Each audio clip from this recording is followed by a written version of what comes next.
Broadcasting from the business capital of the world, this is the Podcast Business News Network.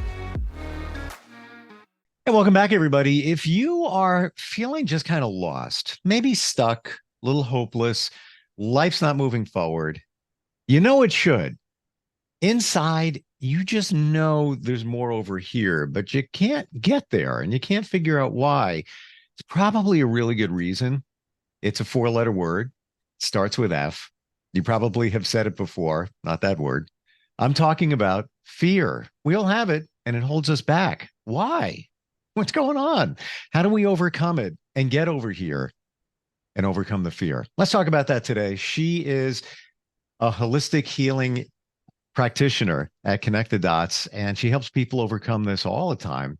I do believe, I'm going to take a guess and think that she's overcome it herself. I've done the same.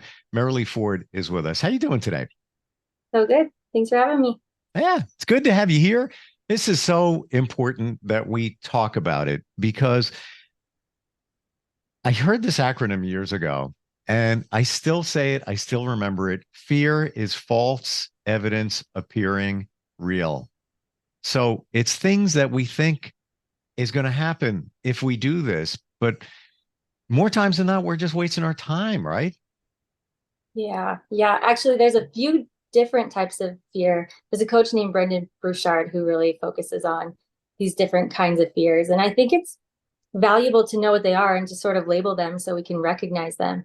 But the first one, like you're talking about, is the fear of loss or pain. Like, what will I lose if I do this, or what pain will I have to endure?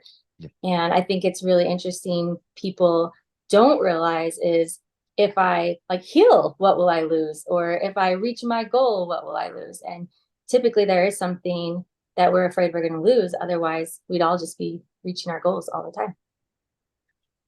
So let's identify the different types of fear.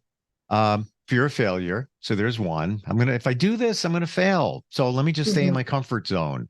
What are some of the other ones?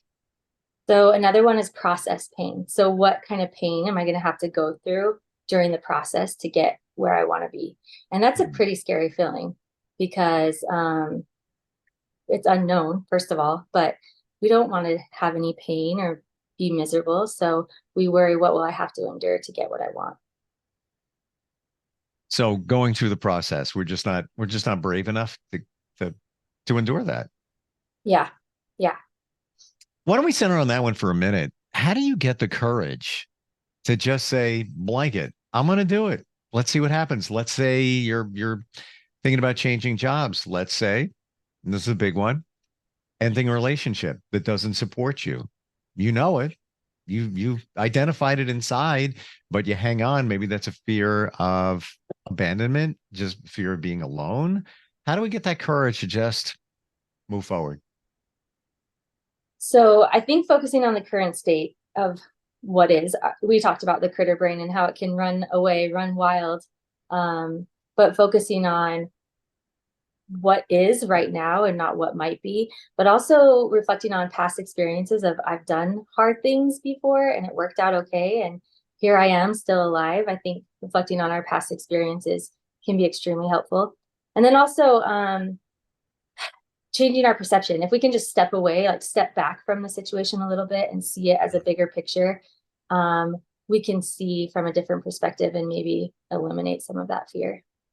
Do you think this has a lot to do with what we talked about briefly in the past, living in the moment?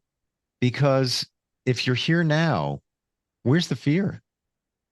The fear is coming from the past. Look what happened. Yeah. Or the future, where look what could happen. But if you're truly right here and now, I don't know if you could have any fear. Yeah, I think you can always have fear, but it's recognizing what you value in the moment. And when you're present in the moment, you usually pick what you value over the fear.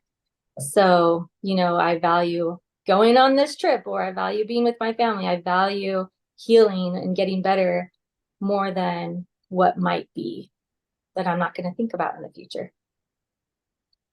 Is it reasonable to think of what you may lose if you don't make that change? Like, for example, let's go on the relationship thing. If I don't end this relationship, and I know it's going to be hard, I've got roots, maybe a house, kids, whatever it might be. If I stay in this relationship, I'm going to be miserable. It's not good for my kids. I'm going just total hypothetical here. Um, is that better than making that change and knowing that there's a different future out there and a better one for all of us? Yeah, I think that fear stops us from doing what we know is the best thing for us all the time. Even healing, right? We all want to heal. We all want to lose weight. We all want to do the things that we love, but what do we have to sacrifice to get there? And typically our critter brain makes those huge and life and death, when really it's maybe people might expect more of me. And can I handle that? Can I expect, or can I handle that people expect me to work more or answer my phone calls? Or will I be able to, handle financially if I leave this relationship? Okay. Um, Yeah, forgot about that one. That's a big one for sure. And I want to share this and get your feelings on it, but I've heard many times over years that typically it's like 93%, it's more than 90% of the things that we worry about, we have fear of, never transpire. We just are literally, and I don't like to use the word literally because it's overused, but it makes sense, wasting our time, wasting our energy. We're worrying about this stuff. We have no reason to worry about it. Have you ever heard that? What are yeah. your thoughts? Yeah, we know that. We know scientifically that those automatic thoughts are typically negative and not really valid. So we worry about things that never really happen. And that's actually one of the other types of fear, is outcome fear, is this Mm, feeling of what could happen, or the what ifs, or what might happen. Um, but the truth is we have so much control and power over outcomes typically. And I know we talked about that we don't have a lot of control, but when we're talking about fear, we really do have a lot of control on what the outcomes are going to be. do we really? Yeah, I mean, I think it's interesting because thoughts are like railroad tracks. If you are thinking about what might go wrong, and Okay.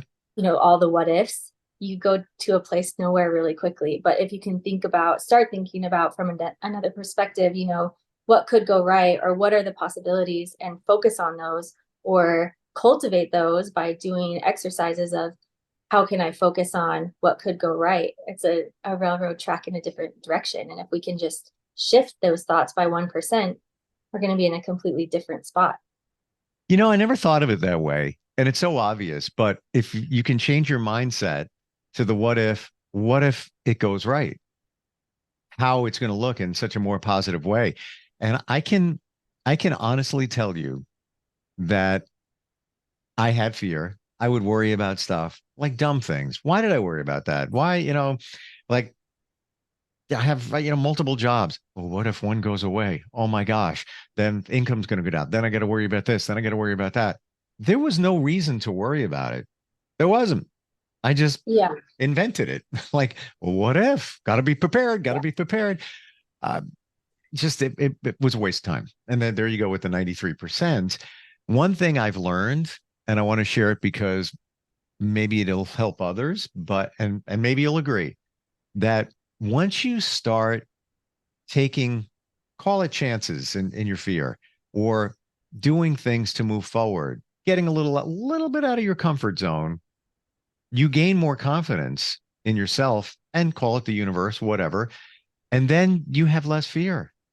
And it's like exponentially changes, like the snowball down the hill. Like I did that. Oh, well, I did that one. I pulled that one off. Look at that. Everything turned out great. Snowball gets bigger and bigger to the point of that's your confidence. And the snowball just rolls over the fear and just keeps going.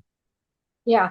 We're literally teaching our brain that we can survive hard things, and rewiring that fear path, and empowering us. So that's where I feel like we have the control, is we can change fear into empowerment. And it's so possible. And I think sometimes when we get on those negative thought patterns, we really shut down that creative side of us, the courageous side of us. We're really creative with negative scenarios and what ifs, and we can be that creative with the positive scenarios too if we allow ourselves to. I even look at the last 8, 9, 10 weeks and the things I've done. And I've taken some, I don't want to say chances, but got out of my comfort zone. Like I joined a men's group. I might have shared that with you. They would never do something like that. Somebody suggested it, changed his life. I respect them. So I was like, all right. And I was only in it 1 week. And they said, well, we have this big retreat that's coming up. It's on the other side of the country, the other coast. And here's what it's going to cost. It's a life changer. It's highly suggested. I'm sitting there at the first meeting, and it's almost like when you're in an auction and you like scratch your nose. Sold, you got it. I must have made a motion or something. I'm like, all right, Steve's gonna do it. All right, he's another one on board. I'm like, what did I just do? Signed up for it, did it, went alone, couple of strangers, and in the beginning, I'm like, why am I here? And then I was like, all right, I can always pull the emergency chute, get on a plane and come back. And then at the end of the weekend, I realized that, wow, there was some good stuff, camaraderie, met some new people. This was totally worth it. And now that was, 9 weeks ago. Since then, I feel even more empowered. But if you talked to me 11 weeks ago, I would never have done that. So Yeah. I want to say we need to take chances, but I'm cautious in saying the word chance because it almost sounds like you could, I'm going to take a chance and jump off a bridge. I don't mean it that way, but just test yourself a little bit. Maybe just get out of your comfort zones. That makes sense. Yeah, I think we all have different parts of us. Part of us that wants to go to the retreat and part of us that wants to just stay home and watch Netflix and eat Oreos, or Sure. part of us that wants to, get better. And then part of us that wants to stay sick. So we have no expectations on us. Sure. And it's up to us to decide what part we want to focus on. So that's not, those parts don't define us, but we can choose to focus on those parts that empower us, even though it's scary. Yeah. Yeah. And the more I read up about it, the more I had fear in it. I'm not even kidding, because there was, people, there's always negativity out there. And some people, made it sound like a cult. So I walked into it like, oh, I don't know what's going on here. It was so not. And when you see the relationships and how in this situation, everybody supports each other. Like I met a bunch of new people, and I know that if I needed help with something to be in a second, and I would do the same for them. But I would never have done that unless I took that chance. What's your recommendation for getting out of that fear-based mentality? Like, is it going back to what they call the reptilian brain, which it's protecting us? It's protecting us, but it's over protecting us in a way. Yeah, I think just slowing down and being aware of the thoughts and recognizing, not judging them. I know we talked a little bit about that last time, but just acknowledging them. Like, I feel afraid. Fear is a normal feeling and emotion. It's not that we're trying to eliminate it or get rid of it. I think that's the key part is, well, when I'm not afraid, I'll do it. You're always going to be afraid. Like, that's part of who we are. And so we're not trying to make anxiety or fear go away. We're trying to take steps into it and do it anyway and teach our brain that we're still safe. How do we continue that process? Like you said before, always look at it from a positive standpoint. If I do it, this is what I'll gain. Or if I don't do it, this is what I won't gain. So we really want to keep it in a positive trajectory. What are some other exercises? Are there other things that we can do in terms of a mindset or practices or whatever?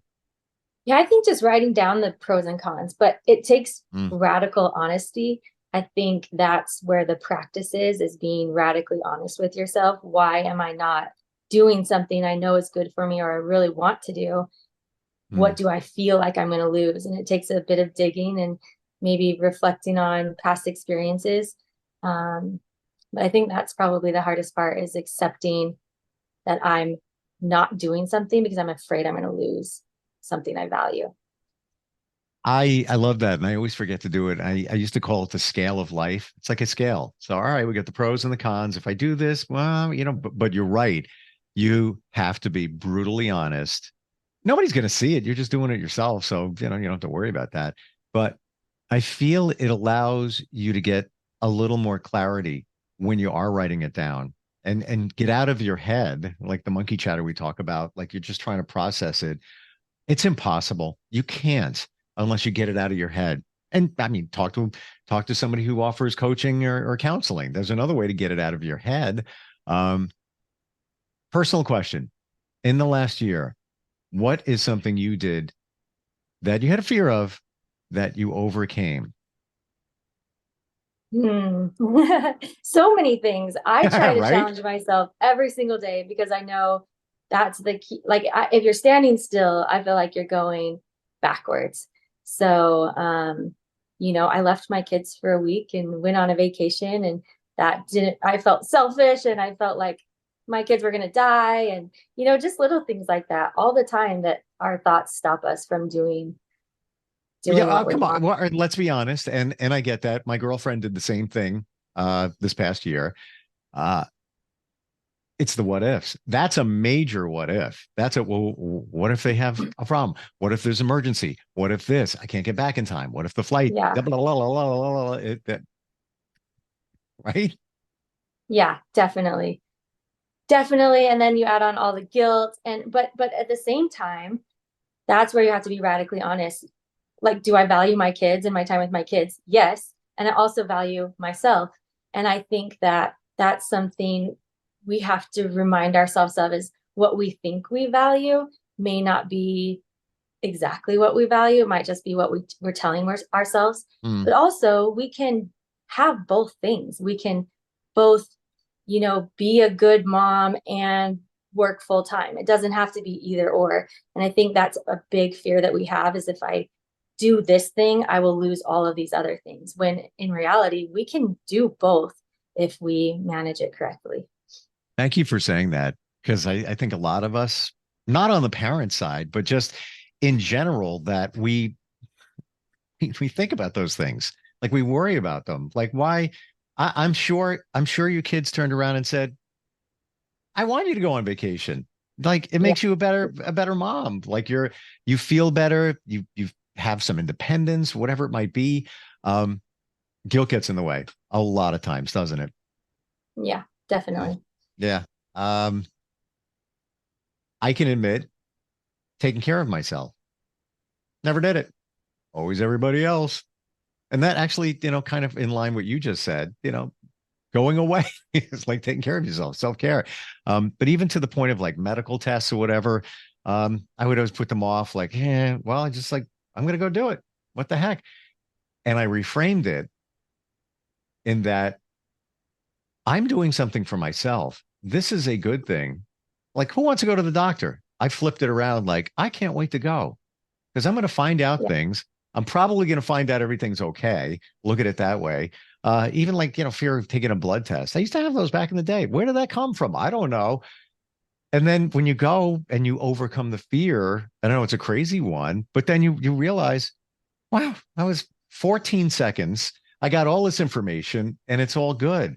But then the what ifs would come into your mind before that. What if I pass out? Or what if I embarrass myself? Or what if this? Or what if that? What if it? Fear sucks. I got it. I Yeah. got it. That's the only way I could say it. It just it's it's in us to protect us. But again, I go back to overprotect. Do you think that can be instilled in us from our parents? Because when I say the word overprotect, my mom, fantastic, great relationship and all of that. She's since passed, and I still feel connected to her. She was overprotective. So I wonder if maybe that is one of the reasons why, I had more fear. I don't, what are your thoughts? It's a good question. I mean, I think it can impact us, but I think we, through our own experiences, develop fear. And then, I might have fear of one thing for my kids, but not another thing. And people would be surprised that I don't. And I think it maybe plays on our childhood and how we were raised, but also just our experiences and the things that trigger our own internal fears. So I don't know. Mm. I mean, I'm sure it does. It does. And we also have the power to shift it if we want to. Let's look at that word trigger. We can get triggered from things that happen in our past. Could be our childhood, whatever it might be. And we talked about this previously, and your practice is called connect the dots. I've always used that because you connect the dots to now, why you act this way, to the way you were raised or how you grew up and all of that. Do you think there are things in our lives that trigger our fears that are floating out there that we need to confront, whether it's through some kind of modality that you can offer, or maybe just coaching, that's holding us back? We don't even know why we have that fear from stuff like back in the day. Yeah. I think it comes back to what we value too, figuring out what is truly what we value. Um, but also I think fear can be triggered by hormones, events, obviously, Mm, what's happening in the world, COVID. I mean, people felt so much more anxiety than normal during COVID because of all of the fear. And so I think it can come for so many reasons. And then we're triggered by certain scenarios too, like hormones or like our sure. how we grew up. Yeah. Or you mentioned hormones. It could be even you're not eating right. You're not getting enough sleep. So now your anxiety is amped up and you can't really process things. When somebody tells you that they have maybe anxiety or fear, how do you work with them to work through it? So I use cognitive behavioral therapy. But just to go back onto what you're saying, I think the base, we have to give ourselves a fighting chance with nutrition, sleep, water, exercise. Our brain needs fuel to function properly. And when our brain isn't functioning at optimal levels, that's when our critter brain takes over. And that's when Sure. our rational mind has a hard time, staying up and having the space to think clearly. And so I think that's the first thing is that's something we look at lab Sure. tests, making sure there's no deficiencies in things like vitamin D and B12, uh, Oh yeah. omegas, things that support the brain. I I gotta jump in here. Did I tell you my vitamin D story? You did, and how it was so low. Yes. Oh my gosh. And that, you talk about brain fog. I felt I was slightly disconnected and stress levels were high, all of that from simple blood tests and vitamin D. Who would ever think? I would have never even realized that. But I connected it. And once I had a prescription of, a mega dose of vitamin D, whoop, everything changed a couple of days. Yeah. Yeah. People who have trouble sleeping, for example, maybe they're just iron deficient, and even 3 days of iron, they're sleeping like a baby. I mean, it's typically very simple things, and most of us are deficient in something. Something. And so it's an easy fix, and that's why I like to start there. Would you even start with suggesting to somebody get some lab tests? Yeah, in fact, so here at Connect the Dots, we work with a nurse practitioner Okay. who orders lab testing, and you can get it straight through us. And then we analyze it and Oh, review how it cool. together, and then come up with a protocol and a plan just to support nutritionally what you need. I love that. I, like many people, busy. I don't want to deal with that. Now I got to go to a doctor, get a script for that. Then I got to, then make the appointment online for the lab. And um, thumbs up on that. That's fantastic. Yeah, yeah, Wow. it's got to be made simple, that's for sure. Wow. I didn't even know. I've never heard of somebody like you aligning with a nurse practitioner to offer that. Wow. Yeah. Amazing. And you know what's super cool about that? You can even ask for things in the lab tests, I'm sure, as long as it's reasonable, whereby like I had labs off for a doctor. He all right, yeah, take a blood test, blah blah blah. I go to the blood test, and then urologist just typical stuff. He's like, yeah, you didn't do a PSA test. I'm like, are you kidding? I just went and did Yeah. all the labs, and you left that off. I'm like, I should have asked for it. Do I really need to? I'm not a doctor, but normally I would think of that. But when it's not a 4-minute visit with a doctor, if you're talking to like your NP, then you could bring that up. Hey, by the way, can you put that in there so I can get that done at the same time when doing the labs? And yeah, there you go. Wow. Yeah. You have to remember doctors have also insurance on their mind. So they're like, what's the only thing insurance will cover? And they don't inform you that, a vitamin D test might be $9 extra. So they don't do the vitamin D test because it's not covered by insurance, but it's definitely worth the $9 to know. And so what we do with labs is we can pick and choose and be really specific about what labs we want to get and what we don't, leave off the ones we don't want. So we get exactly what we want. Love it. How do we find you? How do we connect with you, Merilee? connectthedotshealthcoach.com. You can find me there. You can schedule a free consultation. You can also find more information about getting labs and any other resources you're looking for. Yeah. And a lot of the modalities that you offer, including CBT, we talked about that previously. You could look back, you can search for that in a podcast, but just exactly what it is, because it can be a game changer and a life changer. Thank you so much for being here today. Yeah. Thanks for having me. Yeah. It's funny. A lot of times in my mind, I think in a broadcast term, I'm like, how are we going to talk about fear for like 30 minutes? There's probably things we didn't even hit yet because it's so big and holding so many of us back. So look forward next time we get together. Yeah, me as well. Talk to you soon. You too. We'll be right back. Are you looking for even more of the podcasts and hosts that you love? The Podcast Business News Network is proud to announce that you now have even more ways to listen live. Check out the MyTuner Radio, online radio box, and Simple Radio apps on iOS and Android, or find us online. Search for Business News Network on mytuner-radio.com, or search Podcast Business News Network on streama.com and onlineradiobox.com/US. Take your podcast on the go and don't miss a minute of the action.